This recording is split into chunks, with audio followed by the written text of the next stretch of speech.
Chapter 46. Angst. Jinhua awoke in a restful state of bliss. Sitting up on her arms in bed, she took a moment to allow thoughts to return to her waking brain and order themselves into some coherent sequence. For the past several weeks, off and on, she had a similar recurring dream. At first, the dream revealed itself in disparate pieces, unordered and messy. She had no clue how to make sense of it, even less what the dream meant. Over time, she had put some of the pieces together to create a complete image of the constructed world. After she did, she realized the destination was no place that she had seen before, at least that she could remember. It was somewhere completely alien to her, with characteristics that defied the natural laws of the world she knew. She appeared standing by a bucolic riverbank, inhaling crisp, clean air. When she looked up to examine the sky, she noticed it was white, blank, like a fresh sheet of paper. In the emptiness of the sky, there was no sun, but Jinhua could see as if it were daytime. Where there should have been a sun, there were only puffy sky blue clouds drifting lazily along. What a strange place, she thought. Jinhua began to walk beside the river. Before long, she encountered a tiny house with a smiling old man sitting on the stairs of an outside patio. He was dressed like a classic fisherman, wide-brimmed straw hat, simple clothes, no shoes. The weather-beaten skin of his face had craggy texture, as if he had spent his entire life in the sun. The man, fishing rod by his side, waved at her unpretentiously as she passed by. Jinhua returned the wave and continued walking. She found a thin dirt trail that snaked its way through tall grass, leading her away from the river. I wonder where this goes. She took it, and after a short walk, she found herself staring at a collection of small 3D printed homes arranged neatly in a rough semicircular formation.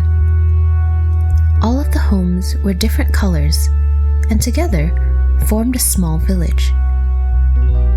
Beyond the semicircle of houses, there was a large manicured field of grass at the end where no building existed.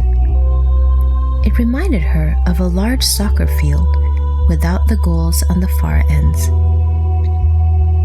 As Jinhua began to move through the village with slow, questioning steps, she felt eyes following her.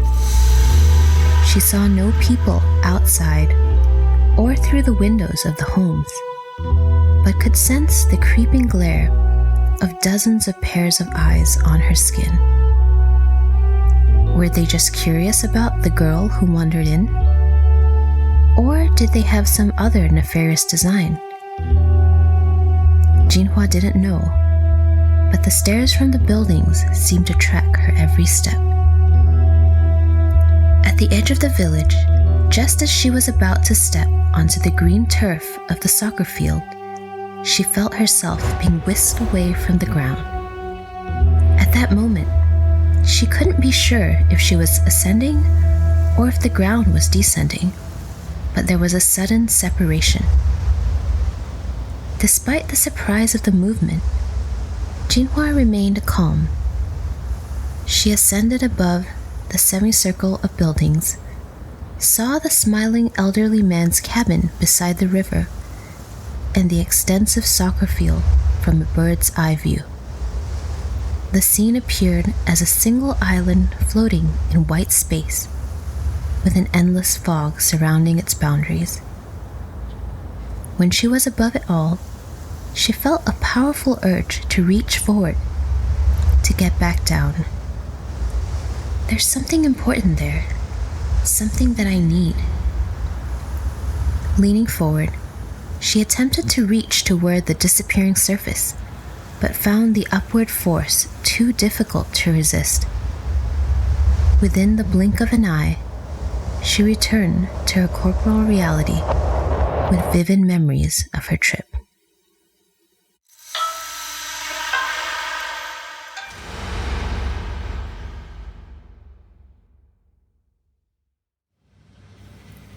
Back in her warm bed, she considered all of the elements of the dream.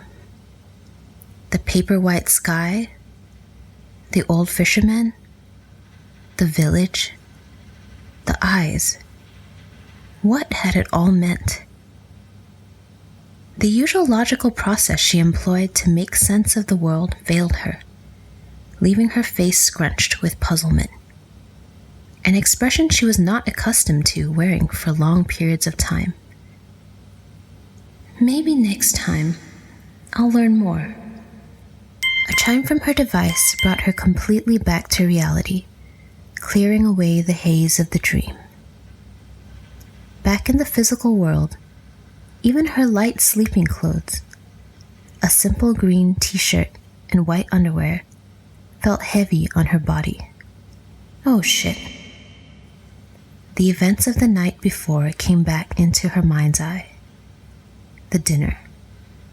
The argument with her father in front of his guests. Jinhua covered her face with her hands and groaned with frustration laced with guilt. Damn. She then threw back her sheets and forced herself to begin to get ready. Although she knew her father had done everything in his power to make her feel comfortable with the research process, she could no longer allow her body to be subjected to the poking and prodding of strange individuals. So she told him she wanted out of their deal, right there and then at the dinner table. Her father was stunned by her sudden reversal of sentiment, hiding his shock well behind a mask of fatigue and scientific language.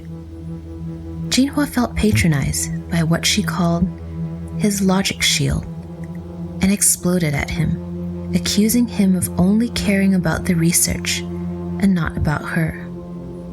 He had taken a split second too long to assuage her hurt feelings, so she abandoned the room in dramatic fashion. In her room, door shut and locked, she paced back and forth like a wild animal, with no outlet for her excess emotional energy. After 10 minutes on her feet, the Category 5 hurricane of anger downgraded itself, and she was wiped out. Sitting on the bed, still trapped in a thunderstorm, Jinhua sobbed. She felt terribly guilty for how she had spoken to her father and had known that none of what she said was true, but the urge to lash out was strong thanks to a confluence of factors. Aerolide, yellow-hued wave energy had been passing through her regularly all day. She was frustrated that neither he, Harpreet, nor anybody else could truly understand what she was going through, and she was on her period. It felt like a storm within a storm. The part of her brain that usually controlled her normally measured and reserved demeanor had sheltered in place to ride the big one out, leaving no one to man the observation station. What is happening to me? Am I losing it? Even though the scientists told her they found nothing remarkable from all their tests, procedures, and scans, Jinhua knew that she was far from all right. Sharp-shooting pain, originating from her head, fired signals to various destinations in her body at random times. During these discharges, she felt like a live wire, ready to throw hot sparks at any person who dared approach her. On other occasions, her brain fired blasts of warmth that made her feel calm and at peace. sensations toyed with her delicate teenage emotional state, and she at times found herself feeling sick from the push and pull of it all. In the midst of the storm, floating helplessly like a survivor of a shipwreck on a plank in the middle of the icy Atlantic, she noticed a faint light on the horizon. A small rescue vessel approached. Its watchful searchlights trained on her. It moved slowly, as if assessing if she were friend or foe. But when it finally did recover her shivering frame from the Black Sea, part of her knew she would always be able to count on it to save her, even in the worst conditions. Only an hour after the dinner, she let her father into the room. The conversation was brief. She apologized for losing it. He apologized for pressuring her. They embraced tightly, and Jinhua, for a fleeting instant, was reminded he would always be there for her. But that was last night. On this particular morning, Jinhua felt more energized than usual. Maybe it was something in that little village, she thought, gazing at her reflection in the mirror after dressing herself. She had put on a newish teal t-shirt with a red rocket on the front, and her favorite pair of distressed blue jean shorts. Sunny yellow flip-flops adorned with pink flowers completed the look. Comfortable and functional. She smiled bright at her reflection as a wave of excitement rushed through her. Today was the big meeting with Cereus' elite members. Initially, her father had been against allowing her to attend. However, after she reminded him how much he had taught her about the organization in the previous month, and probably as a form of consolation after last night's dinner, he reluctantly agreed to let her sit in on the meeting. While she brushed her hair in the mirror, a question popped into her head. Why am I so excited for this meeting? Her head tilted sideways while she considered a response. Maybe I just want to see how it all works. Maybe I just want to see Dad do his thing. Maybe I want to know how Cereus Limnic might affect me in the long run. Or maybe it's something else I'm not seeing. The dream of the tiny village with leather-faced fishermen flashed in her mind, but she couldn't connect any of the elements in it to her current reality. But something inside her knew that today, for some reason, would be a very important day for her. That after today, in some way, she would never be the same person again.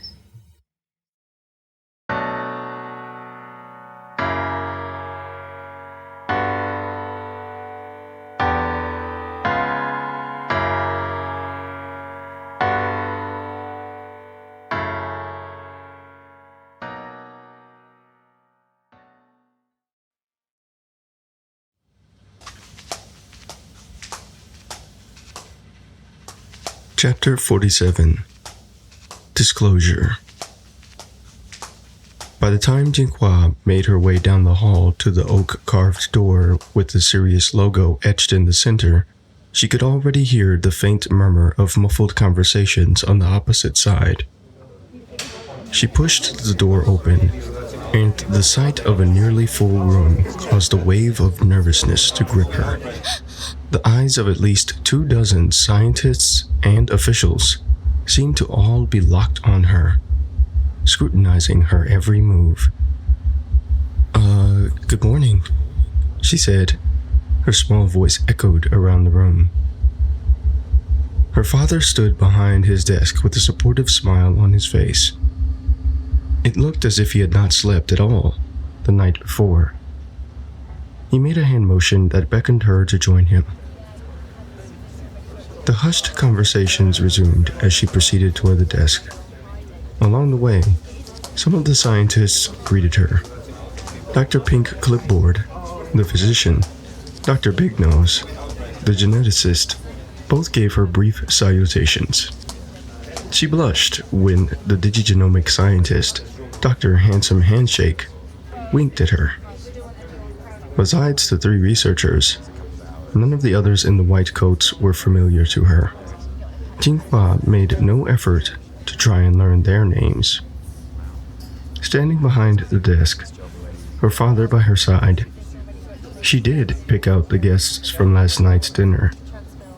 Noe and her dad's longtime friend, Rodan, stood near each other, yet were engaged in separate conversations with scientist-looking types. Noe, in her dark green shirt and black work pants, looked slightly uncomfortable speaking with a heavy-set woman with graying hair and bold eyes. Rodan, in his black business suit, made small talk with a tall man wearing glasses and a plaid button shirt. She noticed them throw conspiratorial glances at one another at sporadic moments in time, their conversation partners aloof to their distracted audiences of one. Noe and Rodan seemed to want to communicate something to each other, but the distance and conference atmosphere of the room interfered, prohibiting effective communication between them. Across the room, entering the door, she saw the old man with the square jaw and a buzz cut from the dinner march in. His posture was perfect, even though he was old. Really old. The two black guys from last night followed behind him. One was fat and loud. The other, skinny, reserved, and walking with a limp. They reminded her of the Super Mario Brothers, without the red and green costumes. Jinhua giggled to herself at the observation. By the time her attention shifted back to the desk where she stood, their leader, the old man, was standing next to her father. "Kyler, I don't believe you met my daughter, Jinhua," her father said. The man with the buzz cut extended a calloused hand. Jinhua shook it. "It's nice to meet you, young lady." The voice sounded official and cordial. Immediately, his eyes returned to Lee. "When will we get started?" he asked. "In a moment. We're still waiting on Barto." "Oh yeah, the fabled economist responsible for designing the Cereus model." "Yes." Lee consulted his watch. "It's about 10:30 now, so he should have gotten here about half an hour ago." "Wouldn't worry about it," Kyler said. "You know how these egg-headed academic types can be. Not the most punctual bunch." Lee frowned and hoped nothing had happened to him on his way over from Lake Tahoe. He swept his eyes across the room. Scientists, researchers, and a few select Comville leaders had come from all around California to attend the meeting. He could feel the charge of anxiety running throughout the room, contributing to a much more tense atmosphere than he had anticipated. It was rare to have this kind of meeting, and most knew something big was going to happen. Even Lee was anxious to begin. "I know I should wait, but we need to get this meeting started. All of us being here at the same time is too big of a target of opportunity for Limnic." Lee cleared his throat and adjusted a wireless microphone attached to his dress shirt. He raised a hand to call for silence in the room before he began to speak.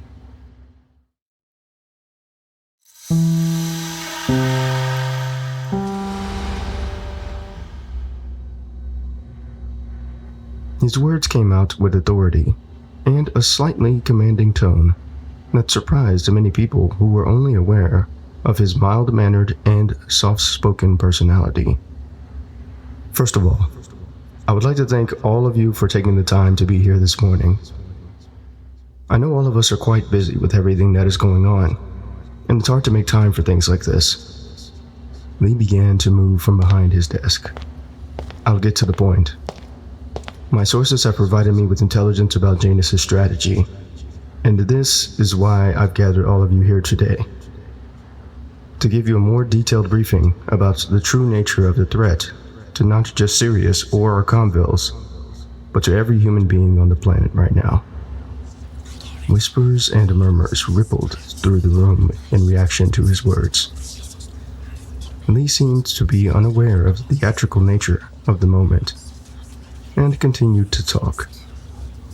From analysis and autopsies of the deceased human Limnic fighters from North Bloomfield, interviews with personnel from Kyler's unit, and standard network monitoring, we have learned the truth about Janus' strategy and the terrible power that he possesses. By pulling the chips from the brains of the deceased, our researchers and analysts concluded that somehow Janus has found a way to hack the chips that have been placed in our minds and control the host's thoughts and actions. Gasps and reactions of alarm came from the group of Cereus elites in the room.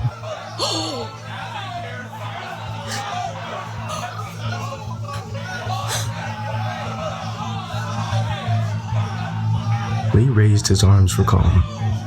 When the reaction ceased and all was quiet, he commanded, "Display file 3529. The large monitors on the wall with various camera feeds suddenly switched from displaying random images of unknown locations to the faces of regular individuals. The faces were representative of the United States population, depicting people across the colorful spectrum of the nation's diverse citizenry. Young, old, white, black, Asian, Hispanic, male, female, transgender. Any possible demographic slice was represented. Kyler's muscles tensed. His face could have easily been among the collection of photographs. These are the faces of people that Janus has experimented on, at least the ones that we are aware of right now. Lee swallowed hard. Muffled and incoherent comments arose from the crowd while he continued to speak. Some have recounted their experiences on the social media message board spectacle. That is where we have mined the majority of our knowledge about how it works. Most users describe a similar chain of events. The computer or device display screen begins flashing, which the unknown victim mistakes for some kind of malfunction. Then they awake in a circular room with memories floating on pedestals situated around them. Out of curiosity, or just wanting to return to wherever it was that they were taken away from, they eventually make contact with one of the memories. When they do, their body recalls the physical and emotional sensations that they experienced during that particular memory. After the ordeal ends, the person usually wakes up in front of the device in a state of confusion by what just happened to them. Among the elite professionals, an air of panic began to filter through the room, threatening to choke them all. Noe stood in wide-eyed belief, taking great effort to maintain her bearing and prevent the terror that she felt from shaking her to the smooth floor beneath her. So that's what happened. While those people were running around in the street yesterday, some of them must have been Janus's lab rats. Suddenly, the memory of North Bloomfield rushed back into her mind's eye. She remembered the pleasant, warm sensation wrapped in absolute terror, caused by the lack of control that she had over her own body and thoughts. Powerless to escape the hold, she wondered if Janus could have stopped her heart or done any manner of vile action to her person while she was in that state. All she would have been able to do was watch herself die while being a prisoner of her own mind. She flashed a look at Rodan for reassurance. After last night, they had communicated little verbally. Rodan had to prepare for the meeting early, and she tried her best to sleep, despite feeling nervous about this meeting. Turns out I was right to be a basket case. Janus can hack our minds and literally destroy us from the inside out.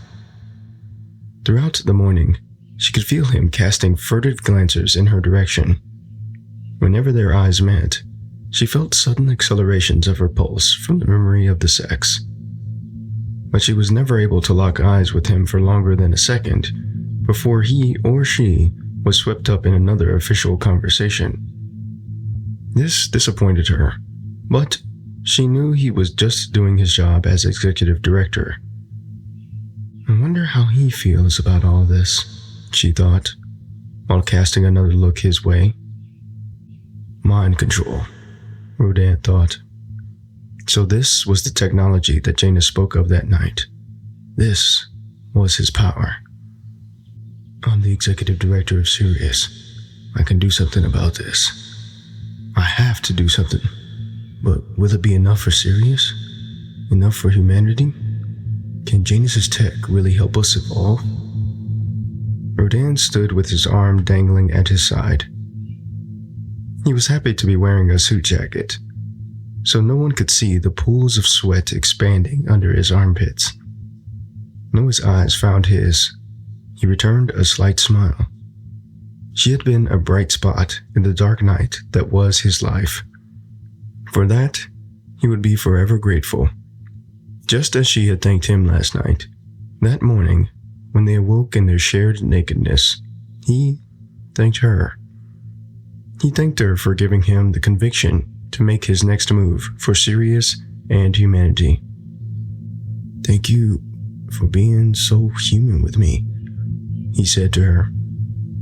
Hair falling over her face, her smile beamed at him, and she kissed him deeply, with all of her being.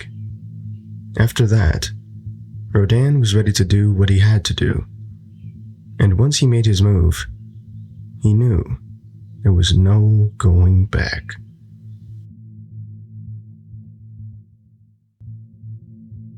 Lee again waited for quiet in the room. Once it came, he continued his briefing. From the diverse faces on the screens, he pulled one from the group and made the others disappear. It was an image of a middle-aged looking black male. All in the room stood in shaking anticipation of Lee's explanation for singling out this man. He continued to speak in a steady tone. This man, Kane Eastmont, age 47, a software engineer from Colorado Springs, just arrived at the Conville in Pueblo, Colorado a few nights ago. While he was going through intake at one of our community homes, he was overheard talking about why he had come to the city, leaving his previous life behind.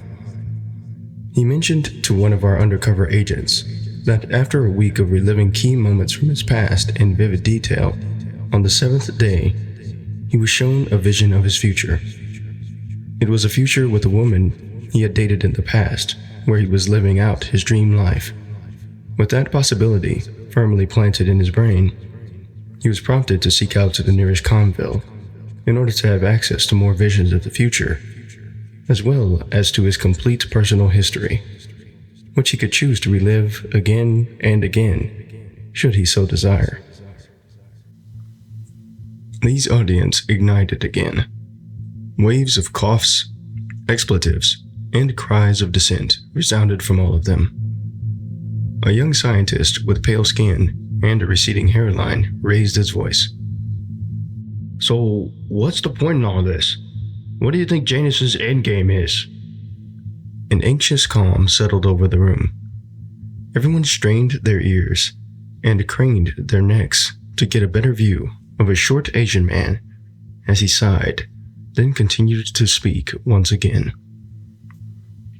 We believe that his goal is nothing less than the enslavement of the minds of millions, perhaps billions of people around the world through the use of this technology. It appears that by allowing people to perpetually experience their pasts in stunning sensory detail, and/or allowing them to live in a future that they long for, he intends to remove human will, ambition, and desire from the board, making way for him to remold global society as he believes it should be. Limnic will act as his enforcement arm to purge or phase out those in global society who still cling to old world thinking, while Cereus, as it exists now, will provide the infrastructure for his future plans. Both serve Janus's ultimate goal, which is the evolution of humankind and global society. Unbelievable. Can he really do that? Oh my God! It's finally happening. The utterances and outbursts of incredulousness and denial flew from the audience, as each person let unfiltered biases and fears, long deep-rooted, spill out of their mouths. Lee let out a heavy sigh, allowing them to vent the visceral reaction that his words had prompted. After all, he thought, just days ago, I reacted in the same way. His eyes floated to Jinhua beside him, who appeared to be deep in thought about something. If she was afraid, he could not tell. Ever since he had revealed her true nature to her over a month ago, he had lost the ability to read and truly understand his daughter, in more ways than one. From the crowd, Cheeks took a heavy step forward. How can we beat him? I mean, shit, this gotta be a way. Everybody's got a weakness somewhere. Spacer gave a firm nod, agreeing.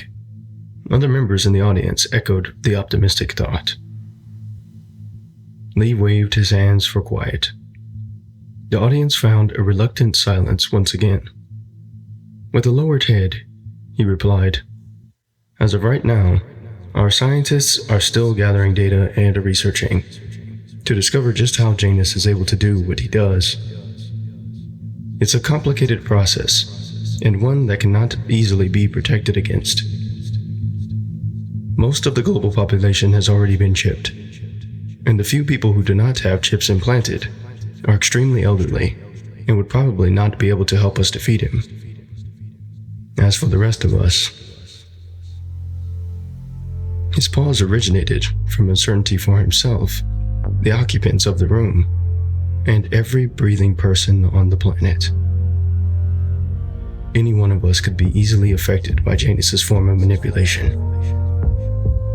As if all of the air had been sucked out of the room, an eerie hush fell over everyone, suffocating any movement or speech. As each person scrolled through their personal histories, they wondered how one man could infiltrate the supposed privacy and control that they had over rich inner worlds, private aspirations, and secret thoughts to manipulate them from within, transforming them all into slaves of their desires and past glories. It was a fear so difficult to understand, yet so horrific that none could express it in words. The sound of a ringing telephone pulled them from their thoughts of despair. Lee, initially surprised by the timing of the strange noise, looked to the corner of the room and realized it was his emergency phone. With curiosity and a stab of trepidation, Lee took long strides toward the corner, where the obsolete recliner and landline telephone sat under the soft light from an old standing lamp.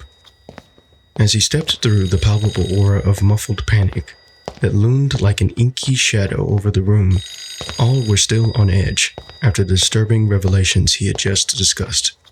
Their thin veneer of professionalism and poise was eclipsed by human survival instinct. The ring continued to echo as Lee passed through the throng. Who could it be? He paused for a moment to gather what little reserves of courage and resolve that remained with him. Took a deep breath, then picked up the receiver. Hello? A metallic, grainy voice spoke to him. We enjoyed your briefing, Mr. Ma. It was very enlightening. The voice crackled through the speakers with low fidelity. It was definitely being filtered through some modification device.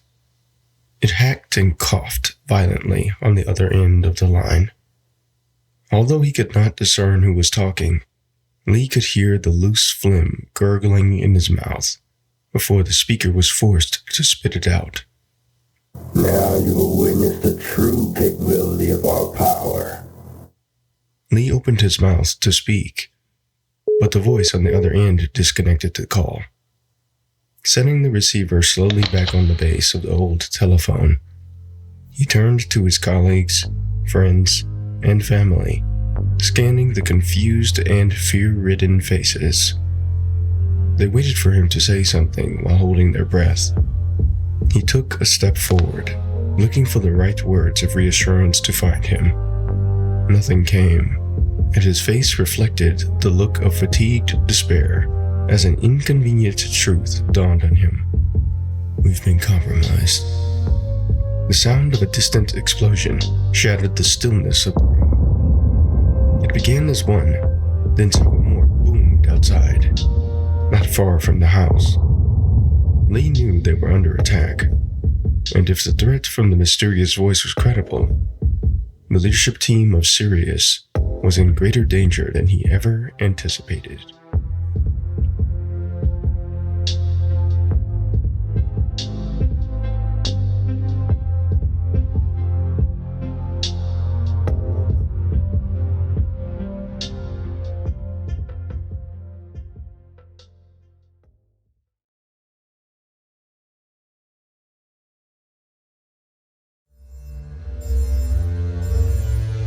Chapter 48. Compromised. How had they known about the meeting? Who tipped Limnic off? What do they want? The questions tumbled in Lee's mind as he hurried over to his desk at the center of the room. He wanted to get a visual of what was happening outside in order to have a better gauge of what or who was attacking them. What little professional resolve remaining among the Cereus leadership had melted away, leaving only ashen and frightened faces, swapping confused glances at each other, while each person contemplated their survival plan. It won't be long before full-blown panic breaks out, Lee thought. With a series of brief voice commands, he switched the multiple monitors on the back wall to surveillance mode, and once again, he could see footage from cameras in various locations in town and around his house. What he saw in one of the monitors near the center of the wall made his jaw clench with worry. The decorative black gate that had protected his mansion was destroyed. Its remnants sat twisted and mangled in a smoking mass of broken iron only 10 or 15 feet from the mansion. Beside the wrecked gate, 9 figures stood in a letter V formation. From what Lee could tell, 4 were human, and the other 4 were humanoid mechs of the black market variety. He had never seen them in person, but had done enough research to know that they were robotic soldiers programmed to mimic humans in every way.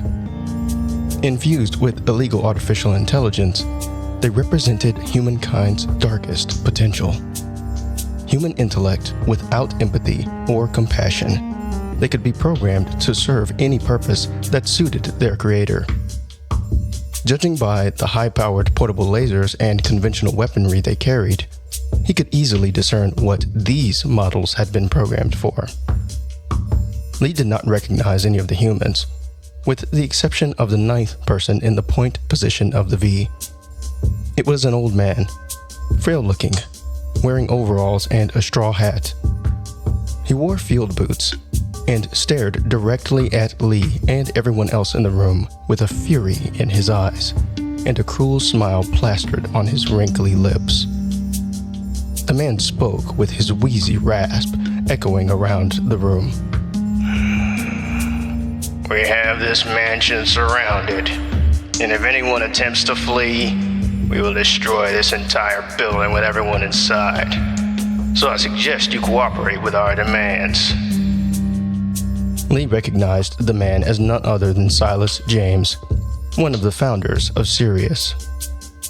They had met briefly some 15 years prior at a strategy meeting during the height of the organization's struggle for cultural dominance and survival.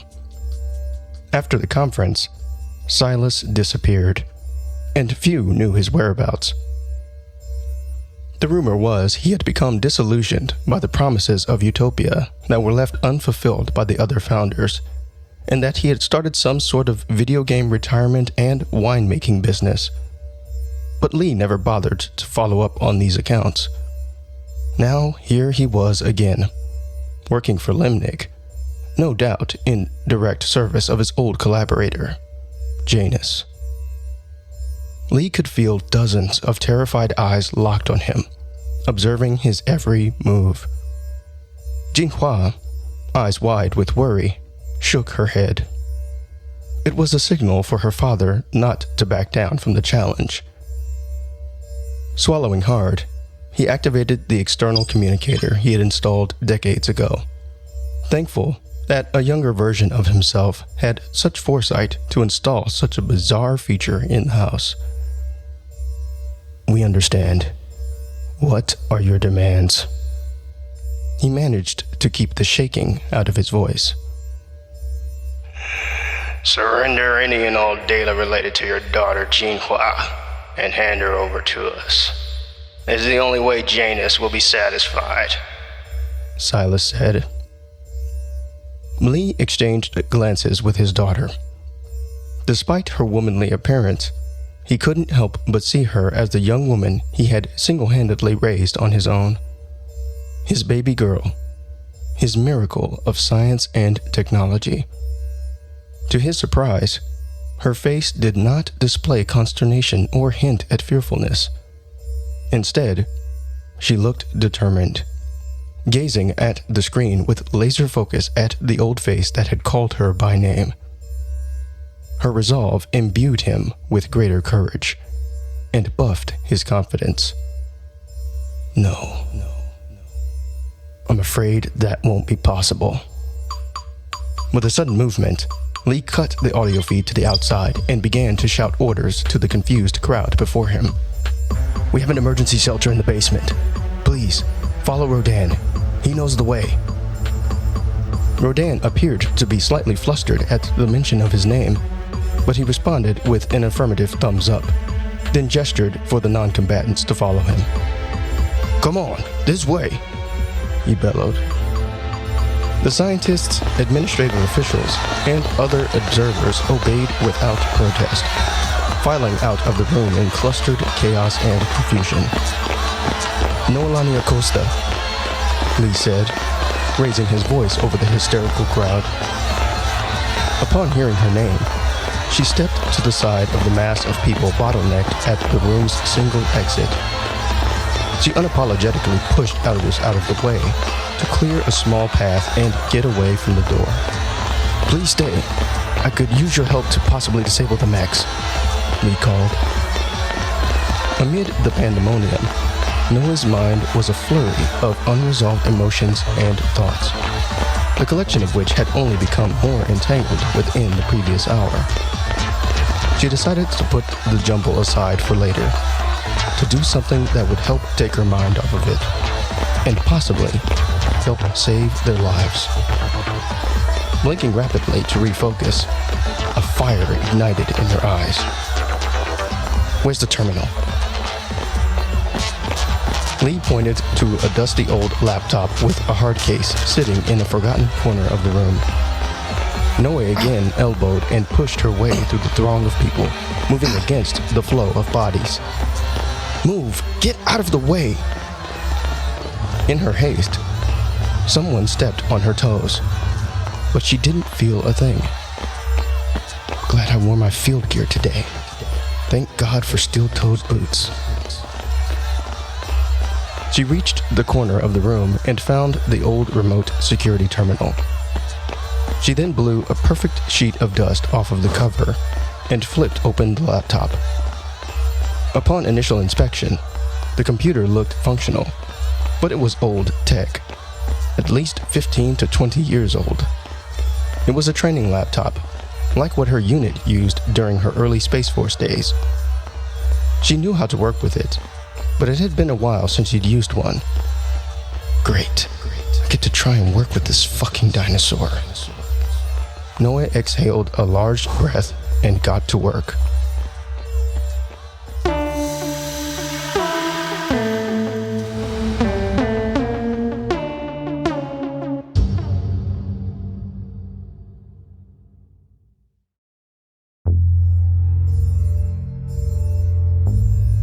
Meanwhile, Lee wrestled with what to do with Jinhua. She had not uttered a word since the attack began, and he was in no mood to put up with her mercurial teenage angst. However, his instinct told him she would be safer by his side than if he sent her to join the panicking mob of escaping officials. Jinhua wasn't the only thing on his mind. Always in intelligence analyst mode, he wondered, who tipped them off? How did they know about the meeting? What do they want with Jinhua? There's something not right about the timing of all of this. Lee checked the monitors. Silas and his team were on the front lawn, destroying anything and everything in their sight. They were destroying security cameras and shooting out the windows in the front of the house. Don't forget the windows over there, boys. He could hear Silas's asthmatic laugh over the speakers as the enemy soldiers terrorized his home. It was an act of intimidation, meant to incite fear. A power play to show his adversary that he was not afraid and could enter and take what he wanted anytime he pleased.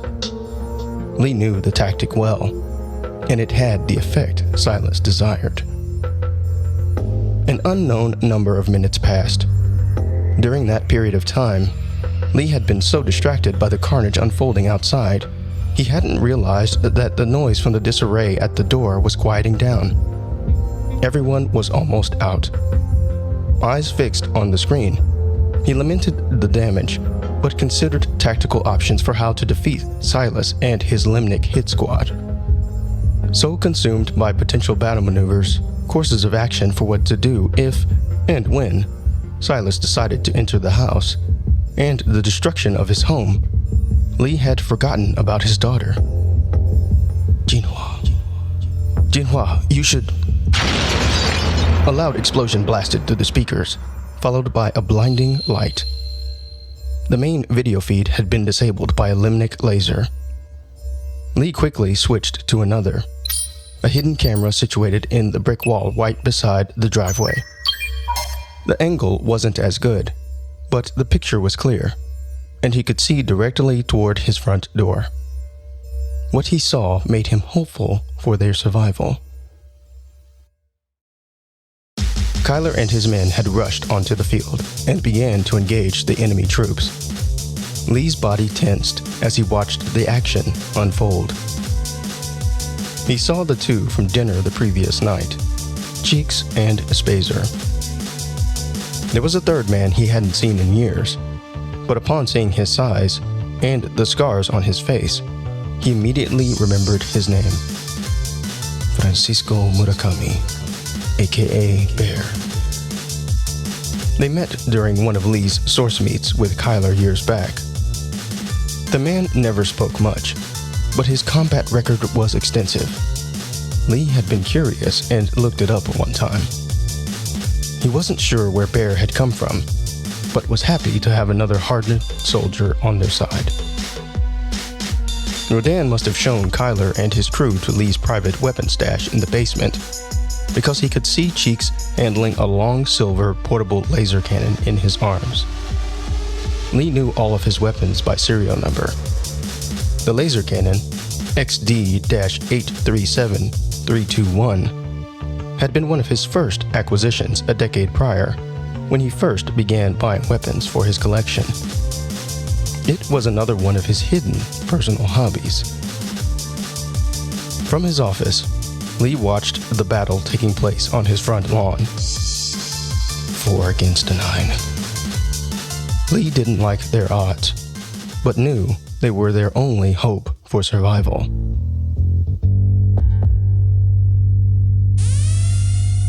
One mech assumed a fighting stance before being blown to bits by a laser blast from Cheeks. "I love this fucking thing!" he yelled, before continuing his advance down the field to engage another human Limnic fighter. Spazer, still wounded from his last firefight, deployed an expandable metal shield and fired explosive shells from an old M32A1 grenade launcher over it toward a group of fighters from a crudely improvised defensive fighting position he had dug with a portable impact device. His grenade found its mark, leaving a blood-stained crater where two human combatants once stood. Bear moved with surprising speed toward one of the mech fighters. Just 6 feet from the robot, he drew a large knife. The robot dropped its laser and assumed a kung fu fighting stance, swishing its aluminum alloy legs in an intimidating motion of readiness. Man versus machine. Bear lunged, keeping his knife at a tactical angle. The mech began to strike with competent movement and speed unmatched by his human adversary. Bear slipped and dodged a flurry of jabs aimed at his face, but a direct punch to his chest landed, bringing his charge to a halt and knocking him in the dirt. On the ground, Bear coughed up blood. The mech maintained its stance as it moved in for a strike that would surely shatter even Bear's skull if it found its mark. It punched with hydraulic force. Bear anticipated the blow, and with a quick roll to the side, narrowly avoided the crushing blow, then scrambled to his feet. The robot's jab had been so definitive that it lodged its fist in the soft dirt of the earth. As it struggled to move, Bear took advantage of the precious few moments to activate his knife via voice command.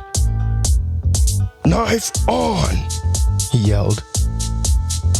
The blade of the knife began to glow with a blue-white flame that spiraled from the hilt of the weapon. With one precise slash, he severed the mechanoid's arm at the elbow, then, without delay, hacked a second time to remove the head from its body. The corpse of the decapitated mech fell flat before him, shaking the ground beneath his feet. From the Cereus control room, Lee breathed a heavy sigh of relief upon seeing the robot fighter fall. There were still 3 more. The humanoid mechs were difficult to kill, and one could easily destroy Kyler's entire team. Lee looked to Noe in the corner of the room. Just as he did, he heard the sound of hard objects falling on concrete through the speakers. Back outside, the remaining humanoid mechs had collapsed. Face down, their network connections severed. From the corner, Noe gave Lee a thumbs up. He returned a firm nod. Well done. Noe's lips arced into a satisfied smile. Whew, I did it. Too close, she thought. Seeing the downed killer robots made her happy to be human, but also reminded her of Janus's power. Could he do something like that to us? Shut us down remotely without us even knowing it? Her hand rose to the back of her neck. The soft skin there was a reminder of the tiny chip somewhere inside her skull, and the frailty of her human form. Instantly, her good mood was gone. Then she looked up to the monitor and found a new reason to be afraid and confused. Her jaw dropped, and her breathing became constricted, as if someone had stomped on her chest. Lee saw the change in her face, saw her cheer melt away. When his vision returned to the monitor, he understood why. What he saw confirmed his suspicion and nearly caused his heart to stop.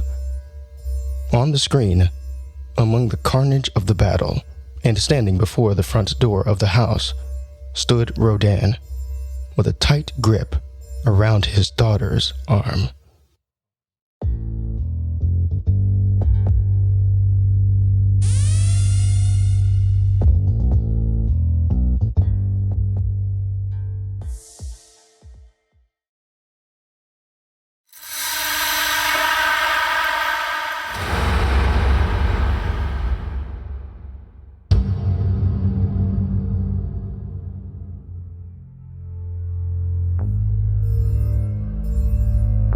Chapter 49. The Fisherman's Gift. Standing next to her father's side, while he observed the brutal melee of man versus machine combat in front of their house, Jinhua's body trembled. As the deafening sounds of explosions, laser blasts, and gunfire fill the speakers around her. The vibration from the combination of sounds mixed within her ears, causing her to shake with tension. He called my name. Why? She had no idea who the elderly man was, but she figured there could only be one reason why he was looking for her. It's something about what's been happening with me. Something to do with the wave. In the span of 30 minutes, she had watched grown adults regress from cordial professional behavior to screaming and running, as if someone had yelled fire or gun in an old-world public school. They nearly trampled each other to reach the door, shoving, elbowing, and yelling as their heads whipped between the screens of the wall and the exit, unsure of which was more important for their immediate survival. Jinhua had a hard time processing the scene. It just didn't fit with her image of how civilized adults should act in a crisis. Is there anything I can do? Some way I can help? Her eyes darted around the room in erratic fashion. She spotted everyone else from the dinner the night before engaged in their own emergency roles. Her father was intently watching the screens while simultaneously shouting for calm and order over there. among his frightened officials. Calm down. Noe was in the far corner of the room, firing up what looked like an obsolete computer. Get to the emergency. Eyes narrowed, It's over there. brow furrowed. Go now. It appeared as if she might be dismantling a bomb or performing some other highly sensitive task. Looks like you'll need The reinforcements. old military Go down to man, the basement and get she had some forgotten his name, and the Super Mario Brothers were on the screen, doing battle with the killer robots air. outside. Coming right behind you. All were accounted for, working to There's counter the enemy Go over and assist him. and perhaps save their lives, Spazer. except for Get one up of them. now. Where's Rodan? Just then, Jinhua began to feel dizzy. She felt her breath catch in her throat, just as it had done in the bathroom of the community center days prior. She began to feel as if she might pass out. Suddenly, the panic scene in the office faded, leaving an all-white paper background. After the scene was lost, then the sound gradually lowered, becoming fainter with each passing second, until it was replaced by the sound of stillness. The stampeding crowd, the combat on the screens, her father standing next to her, all disappeared from her field of vision and her auditory nerves.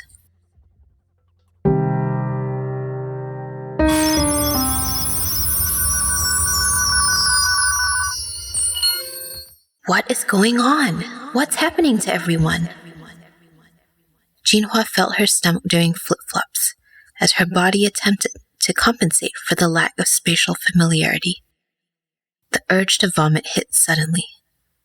In a reflexive reaction, she clamped her eyes shut to try and stave off the sense of vertigo that was consuming her senses. For 10 deliberate seconds, she kept them closed, hoping to see the familiar setting of her father in his office when she opened them. She did this while systematically relaxing her muscles to counter the physical effects of another wave passing through her. 4, 3, 2, 1. Upon opening her eyes, she was no longer standing in the study. She was alone, standing near the path that would take her to the idyllic semicircular village with the soccer field at the end and its staring occupants that she could not see. Everything looked as it had this morning during her previous visit. Jinhua took some time to analyze the details of the world. She noted the smell of grass, the feel of the wind on her cheek. Raising her hand to her head, she tugged at a strand of her hair lightly and plucked it out. then watched as it was lazily carried away by an invisible breeze. She peered at the river. The water was a brilliant blue and appeared warm and inviting. It reminded her of the Yuba River and made her think of home. Home, the fight, the others. Dad, I have to get out of here. But she had no idea where to go or how to get back to the reality she knew. There were only two options. The path behind her snaked its way through tall grass, back to the semicircular village. She had seen no people there, but somehow could feel their eyes, observing her every step. Perhaps someone, or something, there could help her? Her other choice was the wood cabin that was a short walk back down along the river. She had seen an old man there who appeared to be friendly. Maybe he can help me get back. Jinhua thought for a few seconds. The wrong choice could delay her return, or worse, leave her trapped in the strange world for a very long time. The thought caused anxiety-laden adrenaline to flow through her veins. She needed to make a decision, fast. Lodged between two unknowns, with little factual information to inform her selection, she decided to trust her instinct and go for the cabin. At least I know someone is there, she reasoned. Aware that she most likely did not have much time to waste, she moved quickly back down the river toward the rustic-looking wood cabin. When she arrived at the front door, without second thought, she knocked with her knuckles. "Come in." An old voice found its way to her ear through thin wood. Jinhua opened the door, then stepped inside the cabin. It was a small space that resembled college dorm rooms she had seen in popular media and online. From where she stood, she could see the colorful buildings of the semicircular village through a square window at the back of the room. To the right of the window, a single wood bed with a solid blue sheet draped over it sat in the far corner. Directly beneath the window was a simple wood desk with a hand-carved chair.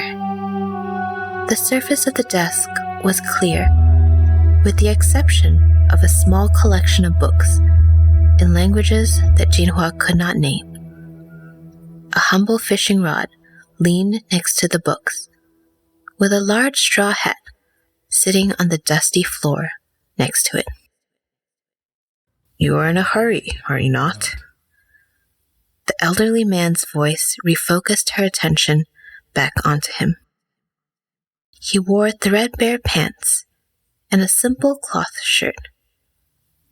Without his large straw hat, she examined the rough skin of his face and head. He looked like a frog, and with his thinning white hair and somewhat malnourished frame, he was the epitome of ugliness in her young eyes. "I am," she said, finding her voice for the first time since arriving in the strange world. "I'm sure you have many questions. There will be time for them later. But for now, you need to understand something." He spoke with his hands behind his back. The posture seemed slightly unnatural, like he was purposely hiding something there. Jinhua sensed it was something important.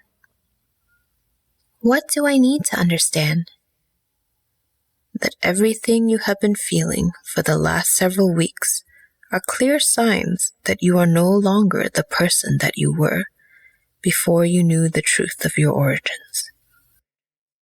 Jinhua stayed silent, waiting to hear the old man's point. "How do you know about that?" The old man's lips turned up into a smile. He responded by raising one of his hands from behind his back and pointing to his head. Jinhua looked at him with puzzlement as he lowered his hand, then began to speak slowly yet clearly. A long time ago, like you, I used to be confused and afraid. I knew I was different. Jinhua's eyes dropped to the cabin floor, where she noticed the slight deflection of the wood beneath her feet. She wondered how this fisherman, in this weird cabin, by a random river, in a dreamland, was so in tune with her personal experience. Who is this guy? Then one day, after I understood how it all worked and who I was, I never turned back. His cloudy eyes studied her. Jinhua stared back, more questions mounting with every blink. Who are you? Jinhua asked, with more force than she intended for someone older than her. Someone to whom she owed at least a modicum of politeness, even though they had just met. Again, the fisherman smiled. I am the one who will help you understand how it all works. Then, like me, you will never be able to turn back. Jinhua quickly responded, Wait, but I don't know. She stopped speaking when she saw the fisherman make a sudden movement. He had removed his hand from behind his back and held it out in front of her.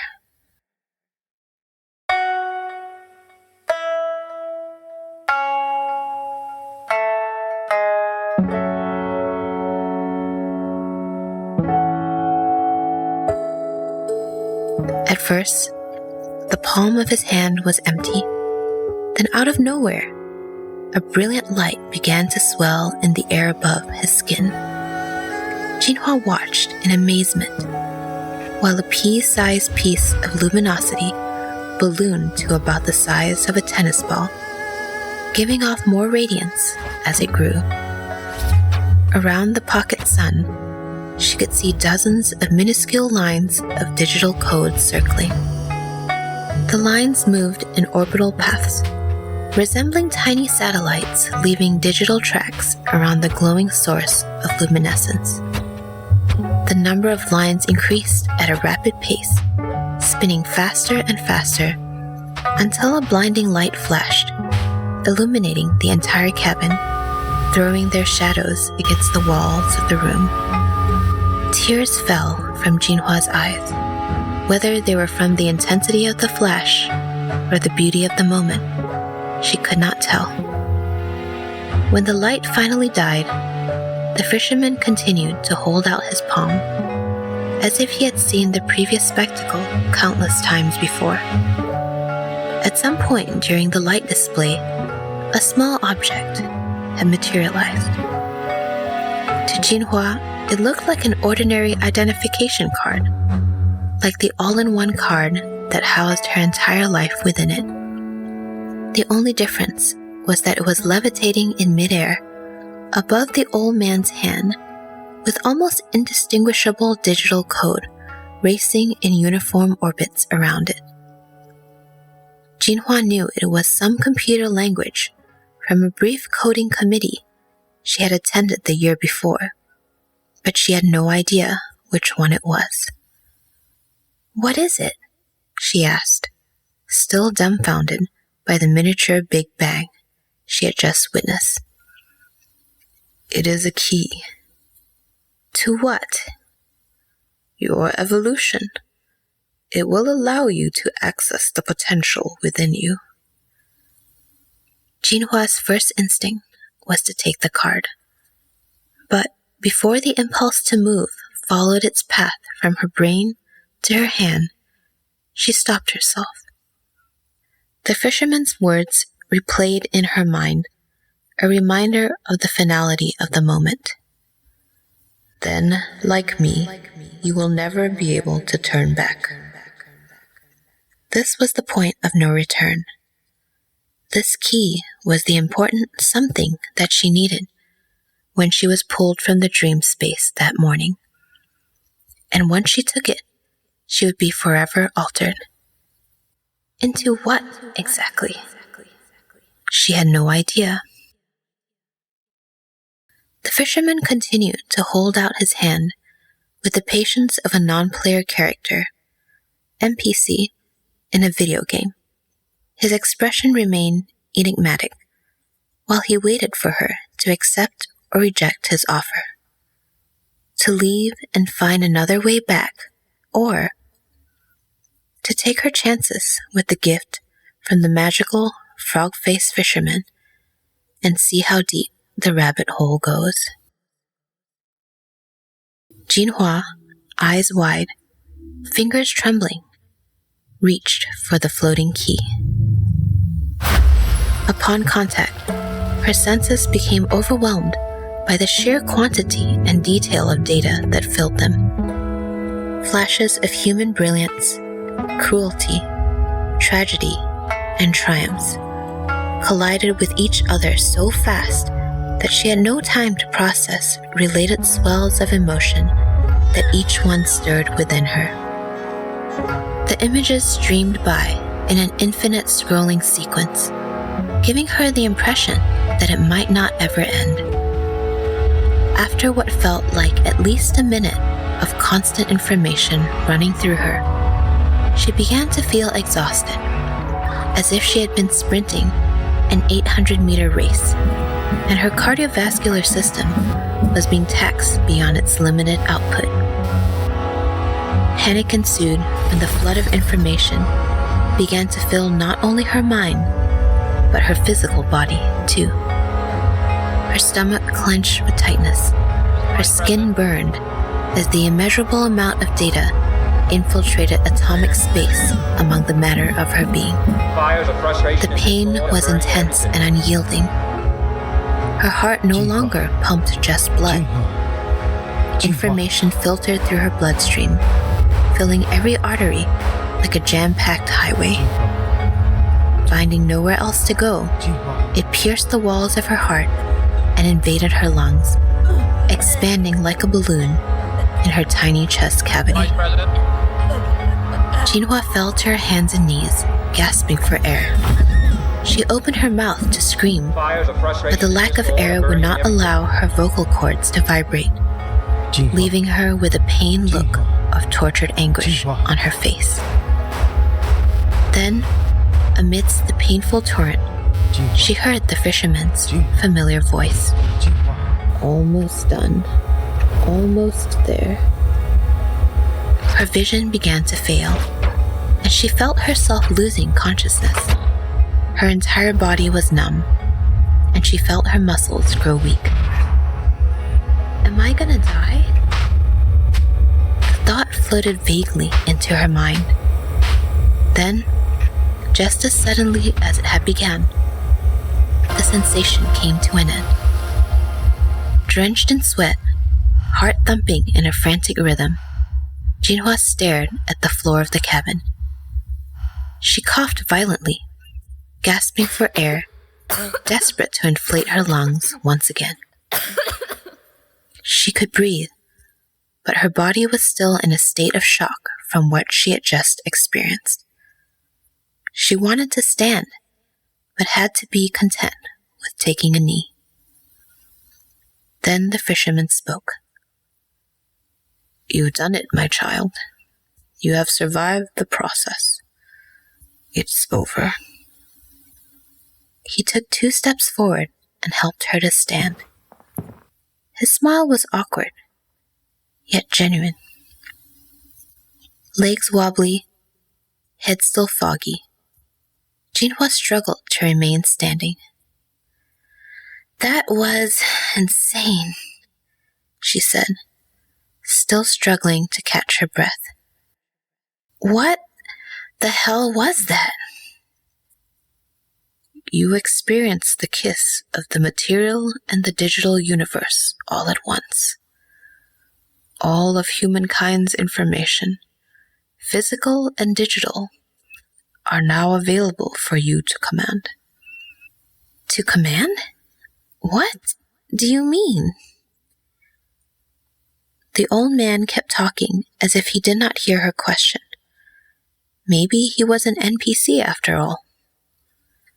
Physical and digital reality both rely on codes of information to function and give movement to objects and beings. For the physical world, that code comes in the form of atoms, which makes up the DNA of all biological beings of our world. In the digital space, all software, artificial intelligence, and associated cyber machines are driven by codes as well. You, Jinhua, are special in that because your genetic makeup has already been assimilated with digital software, you are able to house both codes within you. Both codes? Within me? Yes. He paused, allowing the weight of his words to sink in. Over time, you will learn to manipulate both codes. The digital will be simple for you, but the biological may take more time to learn to control, as your own organic systems are not yet fully developed at your age. Digital and physical codes? Within me? Jinhua felt the questions piling, but she was still too weak to ask them. Then, suddenly the cabin began to shake violently. Out of instinct, Jinhua rushed to the door frame to prevent any falling debris from impacting her. Outside the square window at the back of the cabin, she saw the semicircle village disappearing into white ether, leaving traces of digital code and wavelengths of varying frequencies behind as it vanished. She blinked her eyes several times to make the residual information go away, but it would not leave. The shaking began as minor tremors, then became an earthquake, breaking up the tiny cabin into digital fragments, combinations of binary code and splintering wood. Her sight returned to the fisherman, who stood serenely amid the collapsing cabin. Jinhua felt as if her head might explode from the amount of information that she attempted to process. Run? Fisherman? Code? Digital? Physical? Data? What did it all mean?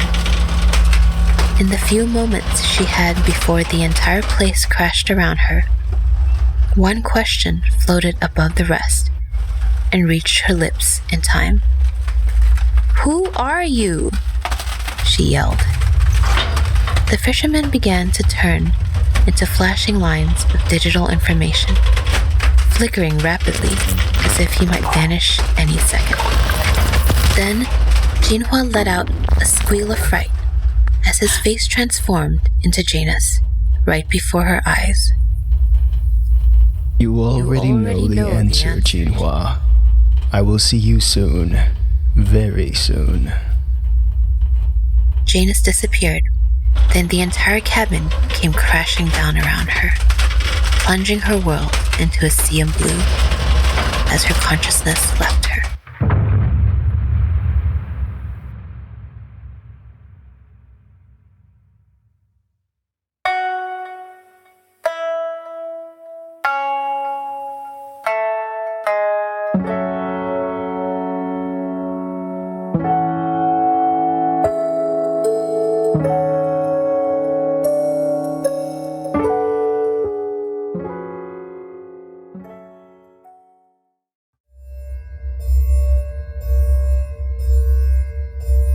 Chapter 50, Battle with the Founder, Part 1.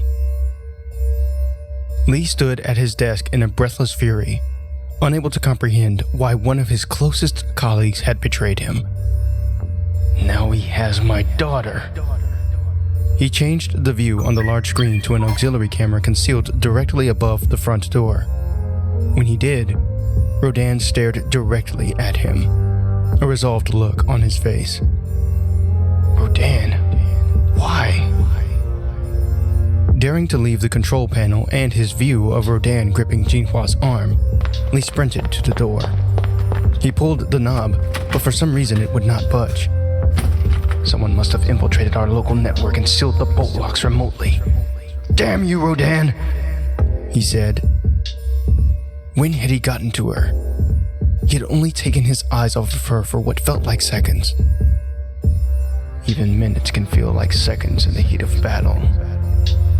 The reminder from one of his former tactical training instructors echoed from a distant memory. So right he was. Lee was alone in the study. Noe had immediately gone outside upon noticing Rodan on the screen. Luckily she got outside before they sealed the door, he thought. It's no use, Lee, Silas said. His smoker's voice grated over the speakers. You won't be coming out anytime soon. With no other options, Lee returned to his desk and the video feed. The scene outside the house had intensified in the brief period of time that he had checked the door. Silas now stood beside Rodan and Jinhua in front of the doors to the mansion. Standing in a line in the aftermath of their previous battle, Kyler, Bear, Noe, and Cheeks stood facing him, weapons raised and ready to engage Silas as soon as Jinhua was out of the way. Lee spoke, with a low and even tone, from the control room. Silas, let her go. My daughter has nothing to do with this. I don't think so. She's very important to our plans and the future of humanity. Janus and I won't let the girl walk away from this that easily. With strength and agility defying the logic of his outwardly feeble frame, Silas produced a dart gun from within his overalls and fired it at Jinhua. To everyone's surprise, the girl seemed to anticipate the move and whirled behind Rodan's hulking body, utilizing it as a shield. Lowering her stance slightly behind Rodan's frame, she heard him exhale sharply as his firm grip on her arm slackened and fell away. Swiftly, Jinhua dashed around one of the pillars flanking the front door to take cover from any follow-up shots. A deaf thud startled her from her place of cover. It must have been the sound of Rodan's body hitting the cement walkway. Fucking women, always giving trouble, Silas yelled. By the time he had cursed, the others were already in combat motion, closing in on him with a wall of power designed quickly took cover behind the opposite pillar behind the front entrance to the house. Over the scream of gunfire, Noah yelled, "We'll take care of this!" The girl obeyed and bolted from behind the pillar in a zigzag pattern until she safely reached Spazer in his makeshift foxhole. Silas let out a croaking laugh. I will have her. Just wait and see. You will all become Janus's puppets. From behind the pillar, he raised his arms above his head as if he were invoking a kind of invisible incantation, then closed his eyes. In the next instant, Noah felt her trigger finger, then her entire hand, go numb.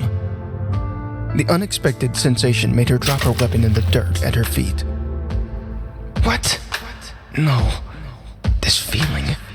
It can't be happening again. Janus isn't even here. Unless... A look toward her companions confirmed her feeling of dread. One by one, she saw Kyler, Cheeks, and Bear surrender their armaments to the earth, leaving them all defenseless against a terrifyingly powerful enemy in the form of an elderly man. What the hell? I can't feel my fucking hands! Cheeks yelled. The tingling in her hands morphed into a slight burning sensation. It prevented her from picking up her weapon and continuing the fight. A gleeful cackle, followed by a sudden coughing fit, came from behind the pillar. Silas was enjoying himself. With newfound confidence, he took an exaggerated step from behind his hiding place and stood at the midpoint between the pillars. savoring the pained and confused faces of the people before him. They are still weak, not ready for the power and ability that comes from evolution. I will show them now what Janus has given me. You see how brittle the human condition is? One minor twitch of my finger and I have complete control over your actions. Now a demonstration of the potential of evolution. Silas's eyes widened as he raised a pointed finger directly at Kyler. Noe watched in horror as his soldier tension seemed to melt away from him. In its place, a lazy bliss washed over his usually hard features. A small smile curled on his cracked lips as he turned toward the others.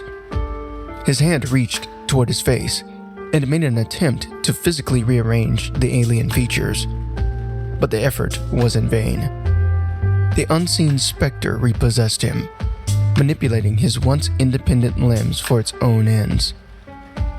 Viewing Kyler's eerie movements, frozen air entered Noe's lungs, as if she had inhaled a passing Arctic zephyr. It was moments like these when she felt most out of control, when she wondered if some gazing cosmic being observed her from above, with mild amusement on its face. Lips wrinkled in contemplation, as it pondered what to do with her as she went about the business of living day in and day out. What should I do with Noe today? It would ask. Should I subject her to some random event that would impact the rest of her waking existence? Or should I allow her the freedom of movement and cognition that she assumes to have over her life? I wonder. Live or die? Either way, I will have fun viewing her joy and sorrow from up here in my place among the heavens, far above the awareness of mortal humans. Maybe the all-powerful being flipped a coin to decide if today was the day that it would fuck with you. To remind you that you never really had ownership of anything in this life, not even your own body. To remind you that no matter how tough your self-crafted image was, no matter how much training or experience or augmentations you had, or how much money you had in the bank, you were nothing but a source of mild entertainment for the great cosmic hand in the sky. Then, after your life was in pieces, and the exhilaration from the theater of your thrashing, flailing, and cursing was over, it was simply yawn, locate another poor soul, then flip another coin to begin another show. Noe's mouth gaped in sickly terror as Kyler's hands moved. She thought she saw a flash of desperation in his eyes for a moment, before the drugged expression returned to his face. Then he reached to his ankle for his emergency Glock. In a blur of motion, raised it to his temple and pulled the trigger. The single bang echoed louder in Noe's mind than the hundreds of rounds they had discharged since the fight began. Cheeks yelled with a war cry that sounded like a wounded animal. No! God damn it, boss! Get up! Bear's body heaved with emotion, his face strained in furious agony. Rabid spit flew from his lips as he cursed. Tears welled in Jinhua's eyes as she viewed the old soldier's lifeless form. Spazer yelled with tears in his eyes from his position of defense, realizing that it could not protect him from his own mind. Noe's chest felt tight. It was hard to breathe. She wanted to scream, but no air rose from her throat to make the sound. Silas pointed at Kyler's unmoving corpse on the ground before him, taking a victorious step forward. You see? Even he wasn't strong enough to save himself. For the outward strength he possessed, he was just as weak of a being as all of you. You fucking monster! The boss! What the fuck did you do to him? Spazer said.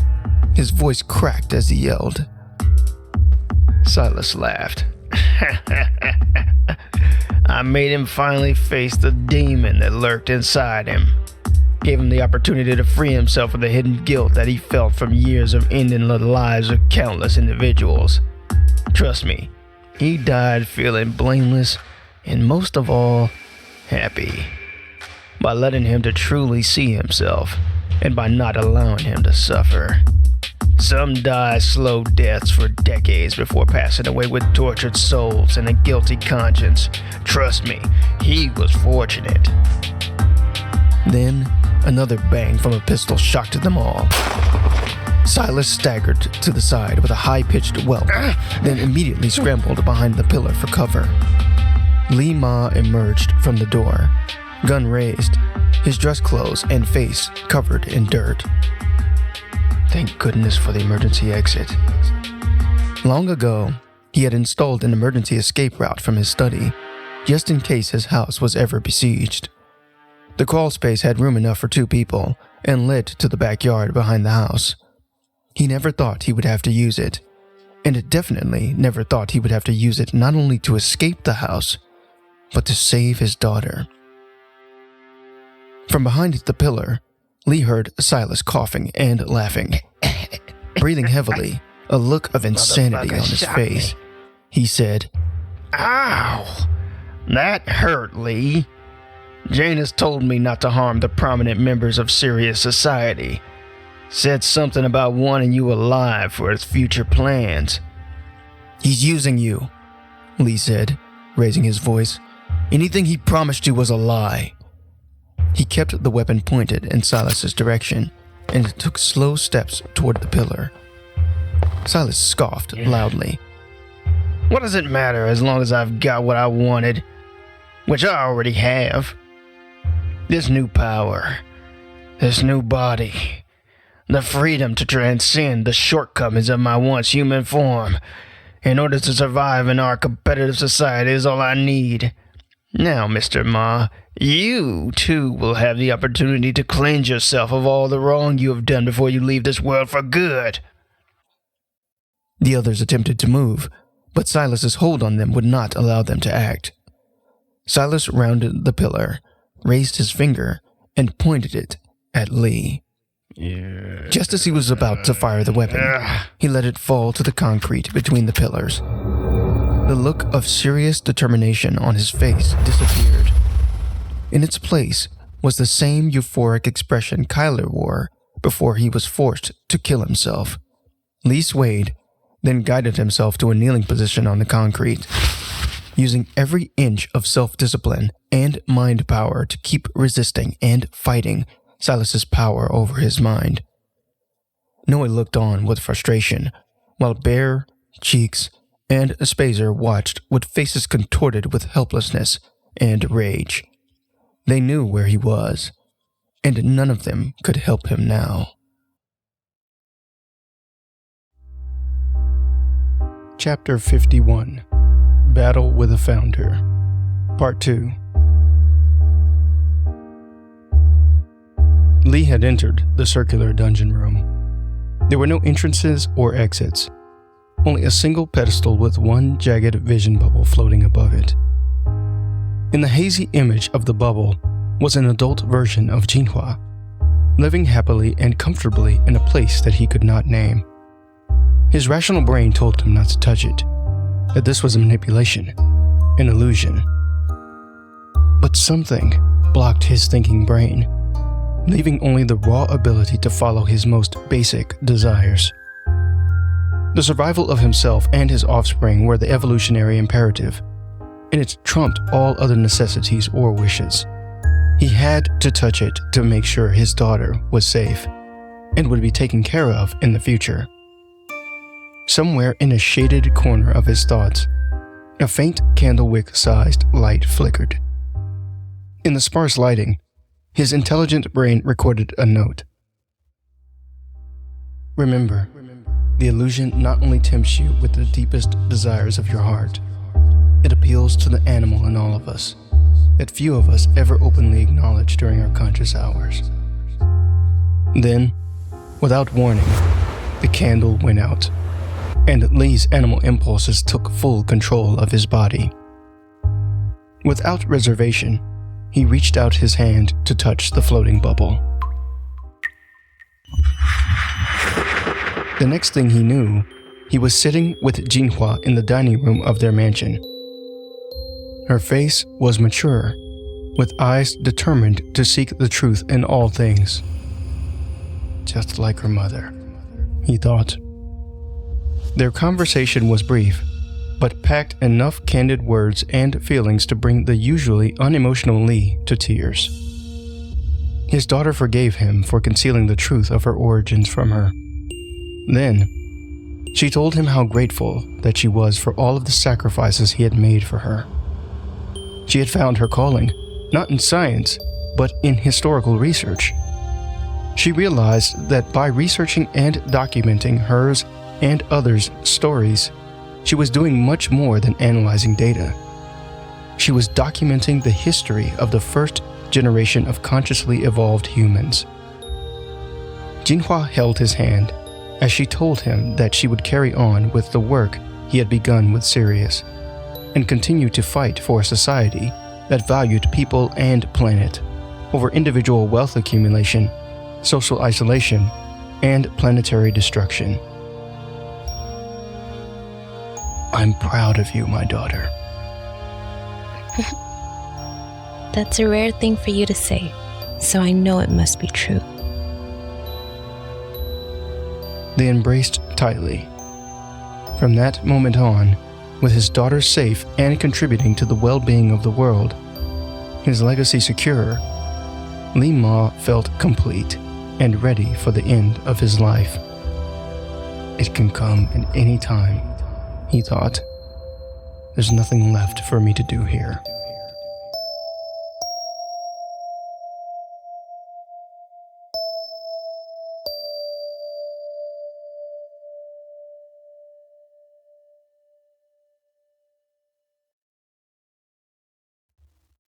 Silas smirked as the barrel floated up to Lee's left temple. To everyone's surprise, a jet of light hit Silas in the chest, and he fell backwards. Cheeks, Noe, and Bear's eyes scanned for the source of the beam. Had it been laser fire? Had some passerby come to their aid? The truth left them as speechless as everything else they had seen and heard that morning. Their eyes landed on the improvised foxhole where Spazer stood, shock on his face. Standing next to him, they saw Jinhua hold out her hand, and with an open palm, shoot out what looked like a stream of goldenrod yellow light with lines of computer code spiraling around it. When the second beam of coded light hit Silas in the chest, he immediately dropped his pointing finger and clutched his chest in agony. No! How can you do that? How can a little girl have such power? Unafraid, Jinhua took determined steps out of the safety of the foxhole and advanced toward Silas. Tears blurred her vision at the thought of losing her father to such a despicable and inferior being. Her hand remained elevated as she intuitively unleashed her new abilities on her enemy. After reawakening from the dream world, Jinhua resumed control of her physical body, only to find herself being pulled forcefully down the stairs of her house by Rodan, while the other scientists and officials fled to the security shelter. Thinking he was taking her to a safe location at first, she followed him willingly. However, it wasn't until Silas joined the two of them in front of the house that she realized Rodan had been turned, or had decided to turn. She didn't know which one it was, but at that point, it didn't matter. He was her enemy now. Her sight had taken on the ability to see digital information. From the time that she emerged from the safety of the mansion, she saw an overwhelming amount of code and wavelengths flowing around her in the air. The sight of virtually endless strings of numbers, letters, and symbols wrapped and curved around everything, including the people standing on the battlefield that used to be her front yard. All had at least a tiny digital signature due to the chip implanted in them, but Silas was in a league of his own. She almost gave herself away with a tiny scream when she noticed it. The black lines of code were so numerous in him that he looked like the screen of a computer after it crashed. Although she could not understand what the configuration of the code meant, She knew one thing. He was no longer human. His humanity had been replaced by digital cues written by someone else's hand, who now manipulated him from some unknown location. Perhaps on some level, we all look like this to the corporations and companies of the old world. Her brief moment of insightfulness made her shudder. Unclear about the function of the code, she decided to do the one thing that she knew would make any computer stop working. Delete all. Delete all. Delete all. The words became an incantation in her mind, and somehow, her body did the rest. Upon the realization of what was happening, Silas reacted quickly. "I will not let you defeat me so easily." The old man moved as if he had not been shot. He leapt into the air, then in mid-flight pointed a fist at Jinhua on the ground.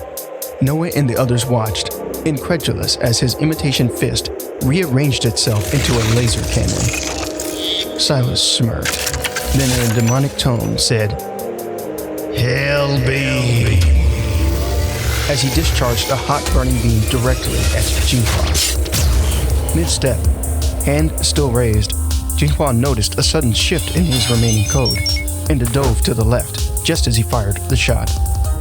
But it was too late. The piercing beam impacted the earth with a shaking boom, throwing rocks, dust, and dirt everywhere. Noah and the others clamped their eyes shut to prevent from inhaling the cloud of powdered earth. When she opened them, the only question on her mind was, "Where's Jinhua? Is she alright?" Still unable to act or move, her eyes darted back and forth, searching for their teenage savior. Silas landed softly on the ground, then blew on the laser arm as if he had just won a duel.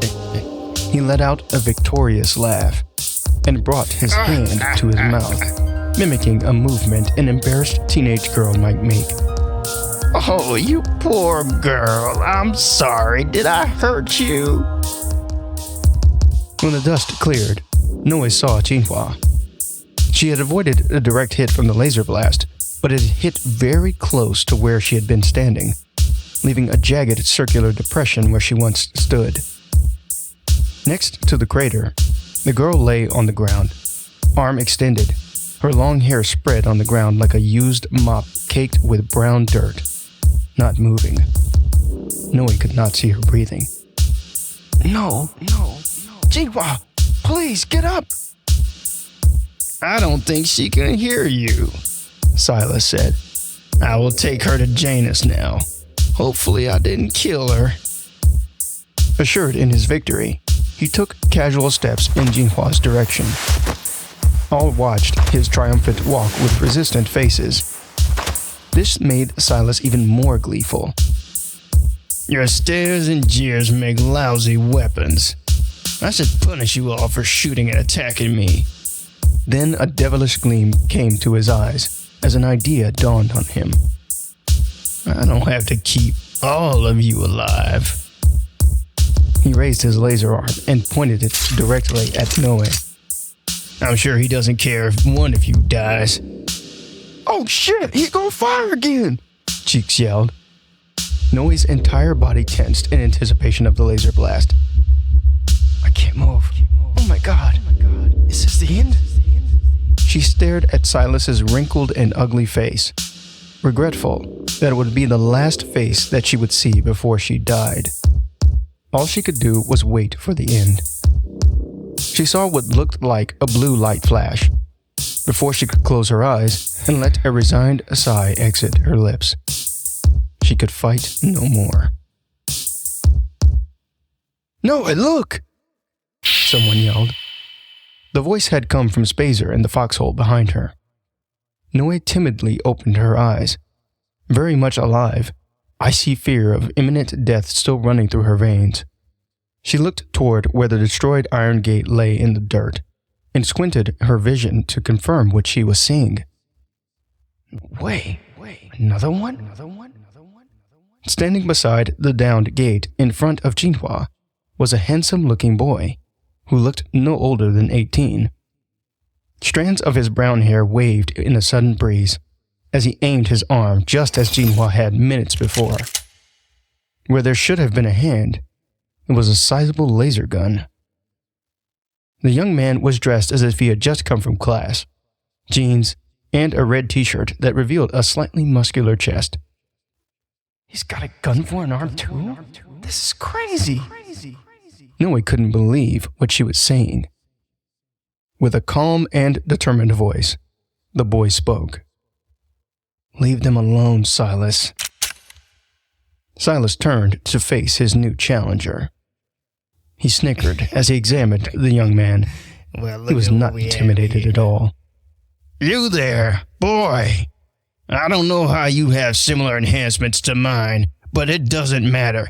Get out of the way." "No, I can't do that," the youth said. "Damn kids. Never listen, never learn." Silas raised his arm cannon and prepared to fire. In the next instant, Daniel arced an invisible trajectory from his position to precisely 10 feet behind Silas. Then he jumped, following the traced parabolic path, firing his arm laser at Silas in the center at a rapid rate. The blue light rained down as he traveled the curved path, all focused on the center point of the half circle. When he landed and turned around, a frustrated sound escaped his mouth. Despite the ferocity and speed of his attack, Silas was unscathed. He smiled smugly behind a red laser barrier shaped like a three-dimensional cone. It had absorbed all of Daniel's shots. "Looks like you brought a gun to a cannon fight, boy." Silas raised his arm. "You lose." "No, you lose." The voice came from behind Silas. A battered Jinhua stood, arm raised, still capable of fighting. Without a second thought, she fired cadmium yellow light wrapped in digital code at Silas, neutralizing his barrier. "Daniel, now!" She shouted the vocal command, but was aware Daniel already knew what she wanted to do. As soon as the barrier was down, Daniel fired surgical concentrated beams of blue light at Silas's laser cannon arm and legs. The light from the two sources danced with green hues as Silas fell to the ground, screaming in pain. His right arm lay in the dirt before his eyes. His legs had fallen to the sides, leaving the now one-armed man face up on his back. His malicious code had been deleted. His primary physical weapons disabled.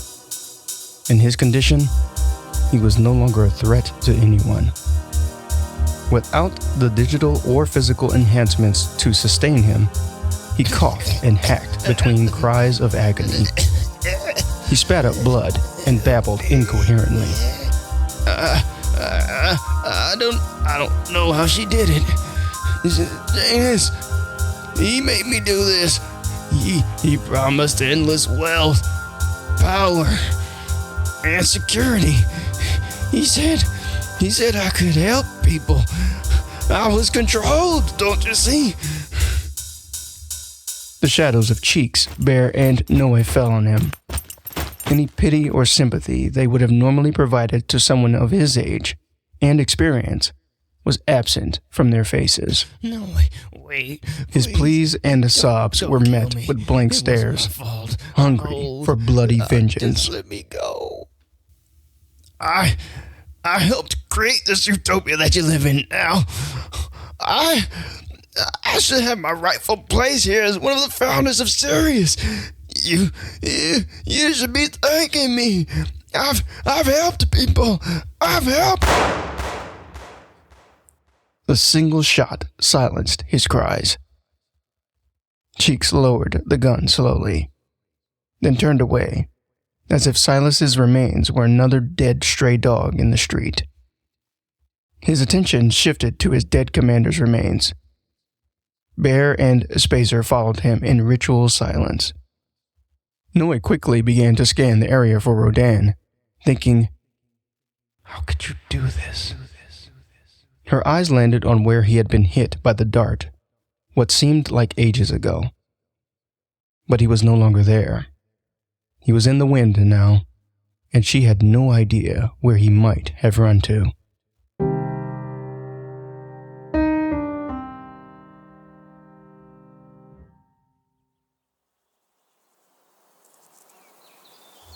Jinhua checked on her father.